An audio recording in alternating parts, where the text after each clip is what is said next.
The United Kingdom's Ministry of Defense latest intelligence update on Ukraine, August 28, 2023. Russia has likely cancelled its planned annual exercise Zapad West 23, the culmination of the Russian military's training cycle. Zapad 23 was slated for September but has been called off, underscoring the severe strains on Russia's military from its invasion of Ukraine. Since 2010, Russia has held these major military exercises on a 4-year rotation with a focus on confronting the North Atlantic Alliance. Zapad 21, held just months before the Ukraine invasion, was the largest such exercise since Soviet times. However, the poor performance of Russian forces in Ukraine has exposed the limited training value of these heavily choreographed drills. Russia simply lacks sufficient capable troops and equipment to mount another large-scale exercise amid the demands of the war. Domestic political factors may also be at play. The Kremlin could be wary of negative public reactions to holding yet another propaganda showcase for the military, while its forces flounder in Ukraine. The cancellation suggests Russia's leadership is feeling pressure both militarily and politically from the disastrous course of the war. Air Force Command of Ukraine Armed Forces update. Last night, Russia conducted renewed missile strikes across Ukraine utilizing sea and air-launched weapons.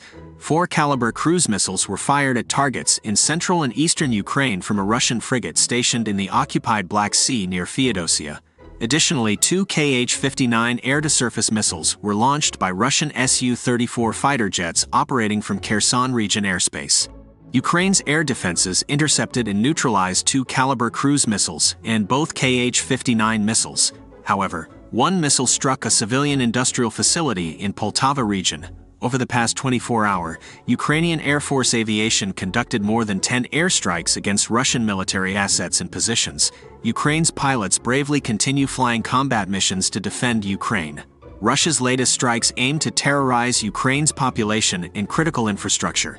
But Ukraine's resolve remains unbroken. Ukraine's military stands ready to defend its skies and people. General Staff of the Armed Forces of Ukraine update. Day 551 of Russia's full-scale invasion of Ukraine continues. Over the past 24 hours, Russia conducted 8 missile strikes, 30 airstrikes, and 19 MLRS attacks across Ukraine. These terrorist acts have killed and injured civilians, damaged homes, schools, and civilian infrastructure. The risk of further missile and airstrikes remains high. There were 26 engagements between Ukrainian and Russian forces.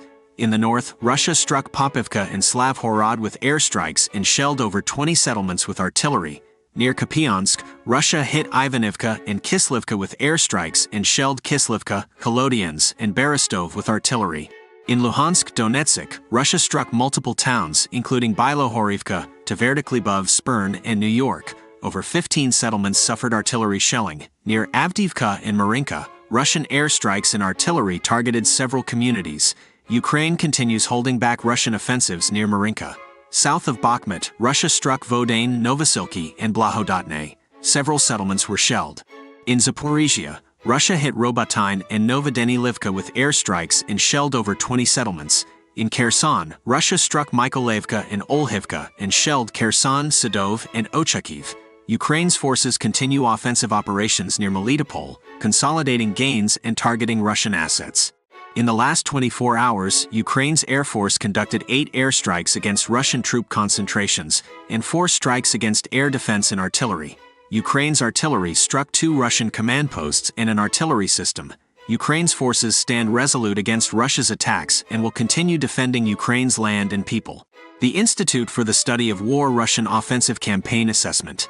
Ukraine acknowledged liberating Robotyne amid ongoing advances in western Zaporizhia and near Bakhmut. Ukraine's Deputy Defense Minister reported Ukrainian forces liberated Robotyne and made gains southeast and south of it toward Novodenilivka, Novopokropivka, Mala Tokmachka, and Akharatuvate. Ukraine likely advanced near Verbov based on heat signatures and Russian claims. Ukraine pushed Russian forces from positions east and in the center of Klishchivka near Bakhmut and made progress near Orahovo-Vasilivka northwest of Bakhmut. The Institute for the Study of War key takeaways today. Ukrainian forces continue counteroffensive operations in southern and eastern Ukraine, liberating settlements near Zaporizhia and making gains near Bakhmut. Russia is deploying airborne troops to reinforce vulnerable areas. Russia conducted missile strikes across Ukraine, targeting civilian infrastructure in Poltava. Ukraine says it intercepted most missiles. Ukraine estimates Russia has marginally replenished its missile stockpile, but likely not enough to sustain an intense missile campaign like in late 2022. Russia may conduct strikes using more drones and fewer missiles. Ukraine reportedly damaged Russian aircraft at an airfield in Kursk with a drone strike. Russia denies any damage. Russian military bloggers continue criticizing the Ministry of Defense for ignoring problems like inadequate support for troops in Kherson. They say the military bureaucracy resists reforms.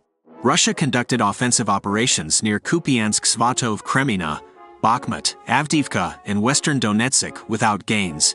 Debate in Russia about proposed law to revoke citizenship for evading mobilization. Ukrainian partisans attacked barracks of Russian Rosgvardia unit in occupied Enerhodar.